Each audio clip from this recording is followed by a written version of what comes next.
Retour de l'information avec Théo Manval et Bernard Poirette. Si elle n'est pas en retard, normalement la goélette Tara devrait se mettre à la mare cet après-midi à Lorient. Cela fait 2 ans et demi que le navire sillonne le Pacifique pour étudier l'état des océans face au changement climatique et à la pollution.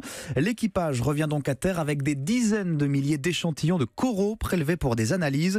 Et le bilan n'est pas bon du tout. Lors d'Autriche. Les plongeurs ont jeté l'ancre au-dessus de 30 récifs et cueilli à la main des petits fragments pour en sonder la qualité. Certains sont intacts, d'autres complètement morts. Aux îles Samoa, par exemple, les scientifiques ont eu leur plus grand choc en découvrant un cimetière de corail. Leur destruction s'accélère sous l'effet du réchauffement climatique et de l'activité humaine. Pourtant, les récifs coralliens sont des joyaux qui abritent jusqu'à 30% des espèces animales et végétales de l'océan. Et ils rendent des services considérables à l'homme, explique Denis Allemand, co-directeur scientifique de l'expédition Tara. La pêche, 500 millions de personnes dépendent réellement des récifs pour leur survie quotidienne. C'est là qu'ils vont pêcher. Ils dépendent aussi des récifs pour les revenus du tourisme, par exemple. Mais ils dépendent aussi des récifs pour la protection des côtes. Si les côtes sont moins atteintes par les vagues, c'est parce qu'il y a des barrières qui protègent la côte de l'érosion. 36 000 échantillons ont été collectés. Ils vont maintenant être analysés en laboratoire